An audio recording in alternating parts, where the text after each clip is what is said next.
Martin se tenait près de la porte, sa valise déjà prête à ses pieds. Il se tourna vers moi avec cette expression que je connaissais par cœur, sérieuse, un peu nerveuse, mais éclairée d'une pointe d'anticipation, comme s'il s'apprêtait à m'annoncer quelque chose d'immense. Nous étions mariés depuis 6 ans et je savais lire sur son visage comme dans un livre ouvert. Pourtant, ces mots me prirent totalement au dépourvu.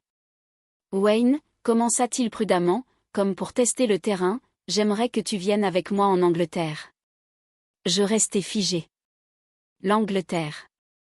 Ce pays dont j'avais si souvent rêvé, ses rues anciennes, ses ponts voilés de brume, ses parcs mélancoliques me semblaient un endroit où l'on pouvait tout oublier et recommencer à zéro. Mais ce voyage n'était pas pour nous, ni pour mes rêves. C'était un énième déplacement professionnel pour Martin, une réunion importante de plus. Et je savais qu'il m'invitait surtout par devoir, non par véritable envie de passer du temps avec moi.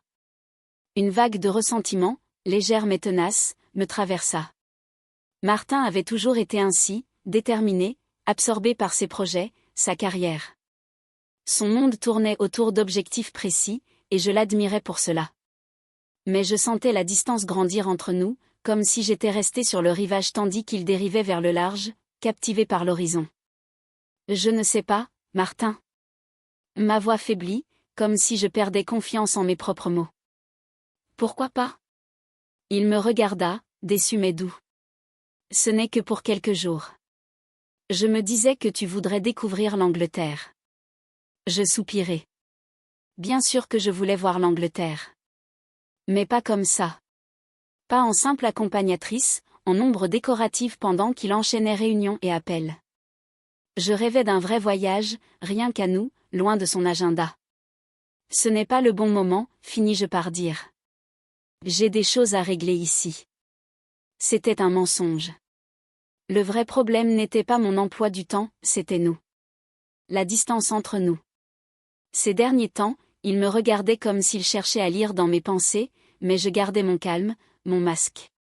Il finit par sourire un sourire tendu. Je comprends.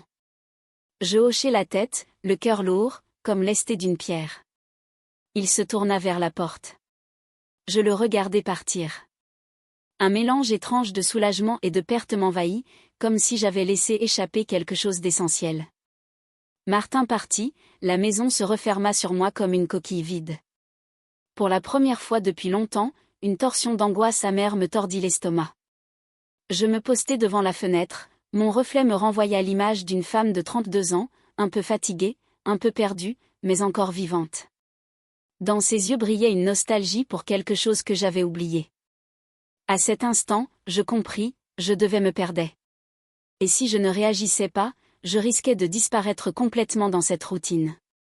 Je décidai de rester. Cette décision allait tout changer, même si je ne le savais pas encore. Le soir tomba doucement, baignant la ville d'une lumière dorée. Assis dans la cuisine, j'observais les ombres longues des arbres. Martin n'était parti que depuis quelques heures, mais j'avais l'impression que des jours entiers s'étaient écoulés. La maison sans lui était étrange, presque étrangère. Machinalement, je saisis mon téléphone et fis défiler nos anciennes photos, vacances, sourires figés, moments qui semblaient si précieux et qui n'étaient plus que souvenirs. Quelque chose en moi se réveilla, comme une envie irrépressible de fuir. Le téléphone vibra. Ce n'était pas Martin. C'était Théa. « Salut toi. Je pensais à toi.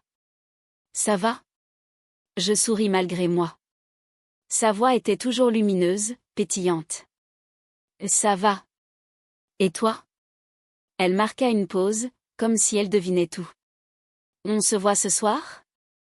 J'ai un endroit à te montrer. » Deux désirs se livraient bataille en moi, m'enfouir sous la couette ou fuir cette maison qui m'étouffait. Et d'accord, c'est des jeux. Ou un club littéraire en ville. Lecture de poésie. Ça va te faire du bien, tu verras. Je levai les yeux au ciel, mais acceptai. 1 heure plus tard, Théa passa me chercher. Dans sa voiture, son énergie était contagieuse. Elle parlait d'un poème qu'elle avait lu, mais je n'écoutais qu'à moitié, je sentais déjà la glace en moi commencer à fondre. Le club était chaleureux, lumière tamisée, voix feutrée, odeur de thé et de vieux livres. Théa me trouva un canapé moelleux, me servit une tasse, puis m'entraîna vers le bar. Et là, je le vis. William. Il discutait avec un client, sourire éclatant, yeux brillants sous les lampes. Théa remarqua mon regard et sourit en coin. Viens, je vais te le présenter. Mon cœur s'emballa. Trop tard pour protester. William se tourna vers nous. Son regard croisa le mien et s'y arrêta. Un vrai sourire illumina son visage. Et qui avons-nous là? Demanda-t-il d'une voix chaude. Wayne, voici William, le propriétaire des lieux, annonça Théa. Enchanté, Wayne, dit-il en me tendant la main. Quand nos paumes se touchèrent, un frisson me parcourut. Ses yeux plongés dans les miens, je sentis le monde se rétrécir autour de nous. Enchanté, William, répondis-je, la gorge sèche. Je ne savais pas encore que cette soirée allait tout bouleverser. La soirée passa dans un brouillard de poésie et de regards volés. Je ne pouvais détacher mes yeux de lui, lui non plus. Quand le club se vida, il s'approcha avec 2 tasses de café. « Tu as aimé ?» demanda-t-il, me regardant droit dans les yeux. Oui, c'était beau. Ton ami a raison, tu as besoin d'air frais. Viens, je te montre quelque chose. Il me prit la main. Nous sortîmes dans la nuit fraîche, imprégnée d'odeurs de pluie. Nous marchâmes dans des ruelles étroites, il me parla de la ville, de sa voix grave, passionnée. Puis il m'emmena dans un petit café qu'il avait ouvert autrefois, lieu de poètes et d'artistes. Nous nous assîmes. Il me regarda longuement. Wayne, tu as l'air de quelqu'un qui ne s'est pas accordé de temps à elle-même depuis très longtemps. J'ai raison. La question me désarma. Mes défenses s'effritèrent. Peut-être, admis-je en baissant les yeux. Il se pencha. Je sentis son souffle sur ma peau. Parfois, il suffit d'un seul instant pour tout changer. Il effleura mes lèvres des siennes brefs, presque timides, mais chargées d'une émotion immense. Je ne reculai pas. Au contraire, je répondis. Et ce baiser, si inattendu, réveilla en moi quelque chose que je croyais mort. Je suis désolé, murmura-t-il en s'écartant. Et c'était déplacé, mais je n'ai pas pu m'en empêcher. Je secouai la tête, le cœur en feu. Tout va bien. Il me raccompagna. Devant ma porte, nous nous dîmes au revoir. Je refermai derrière moi, submergée. Pour la première fois depuis des années, je me sentais vivante. Les jours suivants, je ne pensais qu'à lui. Il m'appela. Nous convînmes de nous retrouver au vieux phare sur la côte. Là-haut, face au coucher de soleil, il prit ma main. Wayne, je pense sans cesse à toi. Le deuxième baiser fut plus profond, plus franc, comme une promesse. Je m'abandonnai. Le monde disparut, il n'y avait plus que nous, le vent, la mer. Mais la culpabilité revint vite. J'étais mariée. Martin remarqua mon éloignement, posa des questions, chercha mon regard pendant le dîner. Je me sentais étouffée. Je me confiai à Théa lors d'une promenade dans le parc aux feuilles dorées. Quelque chose a changé en moi, Théa. Je ne peux plus faire semblant. Elle sourit doucement. Tu te cherches, Wayne. C'est normal. Ce soir-là, je décidai d'avoir une vraie conversation avec William. Je le retrouvai au club. L'endroit était presque désert. Il m'accueillit avec ce sourire qui faisait battre mon cœur plus vite.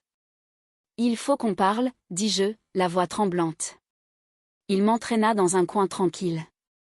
Je pris une grande inspiration. William, ce qui se passe entre nous, ce n'est pas anodin. J'ai besoin de savoir ce que tu ressens vraiment. Il baissa les yeux, puis les releva, sérieux. Wayne, il y a quelque chose que je dois te dire. Je suis fiancée. Le monde s'effondra. Le sol se déroba sous mes pieds. Tout devint noir autour de moi. Pourquoi tu ne me l'as pas dit plus tôt, murmurai-je, la gorge nouée. J'avais peur de te perdre, souffla-t-il. Mais je n'arrive plus à penser à autre chose qu'à toi. Je me levai, tremblante. J'ai besoin de temps. Je sortis dans la nuit froide. Le vent me gifla. Je me sentais trahie, perdue, mais surtout furieuse contre moi-même. J'étais piégée, entre un mariage qui s'effritait, un désir interdit et un avenir inconnu. Pour la première fois, je n'avais aucune idée de ce que je voulais vraiment. Mais une chose était sûre, je ne pouvais plus continuer à faire semblant. Je devais choisir. Même si cela signifiait tout perdre. Un soir, alors que Martin dormait à côté de moi, son souffle régulier, presque trop calme, je me suis levée sans bruit, j'ai pris mon téléphone et je suis descendue dans le salon. Il était 2h17. J'ai ouvert notre conversation WhatsApp. Le dernier message datait de 9 jours, une simple photo du phare au crépuscule, envoyée par lui, avec pour seul commentaire « Je pense à toi ». J'ai fixé cette photo longtemps. Puis j'ai tapé, effacé, retapé, effacé encore. Finalement j'ai écrit. Wayne. Tu me dois une explication.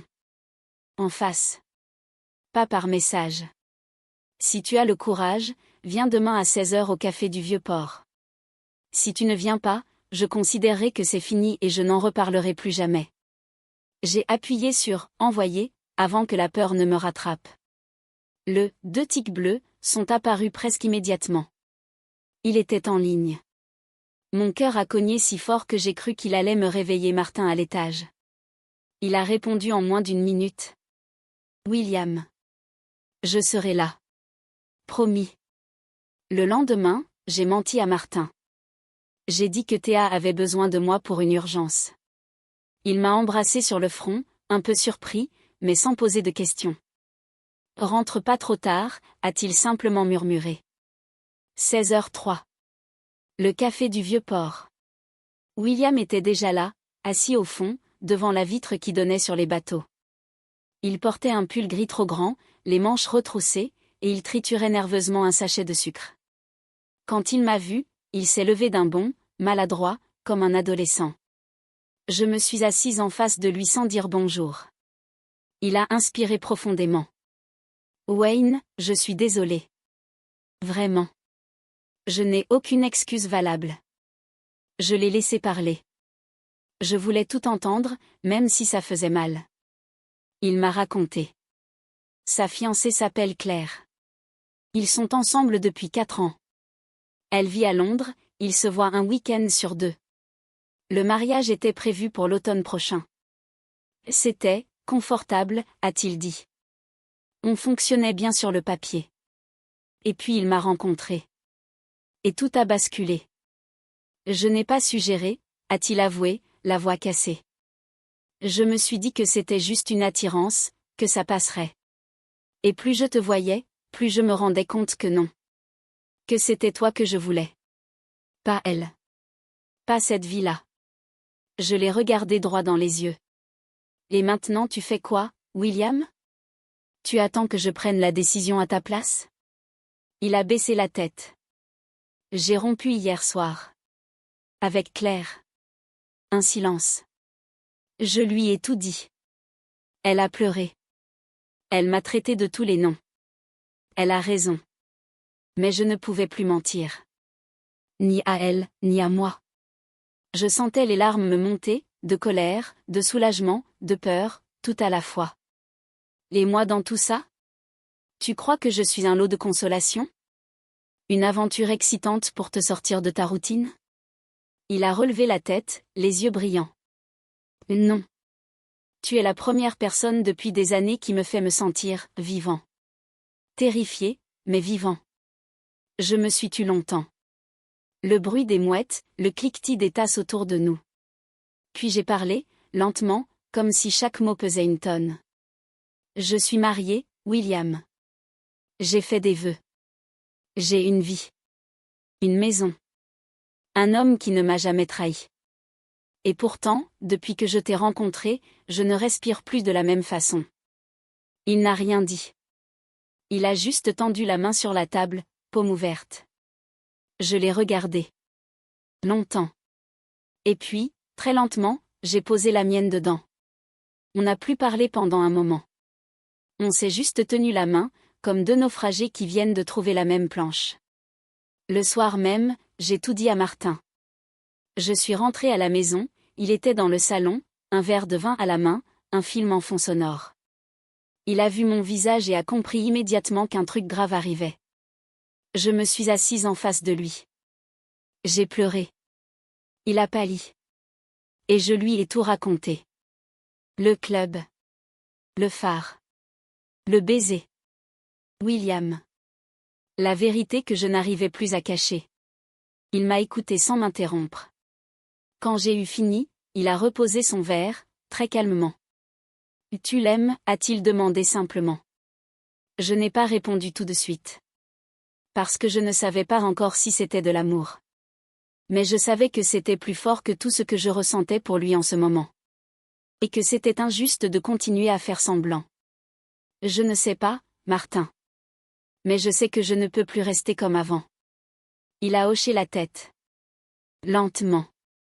Puis il s'est levé, il est monté dans notre chambre et en est redescendu avec une valise. La même que celle qu'il avait préparée pour l'Angleterre. « Je vais dormir à l'hôtel ce soir » a-t-il dit d'une voix éteinte. « Prends le temps qu'il te faut. » Il m'a embrassé sur le front, le même baiser qu'il m'avait donné le matin, et il est parti. La porte s'est refermée derrière lui.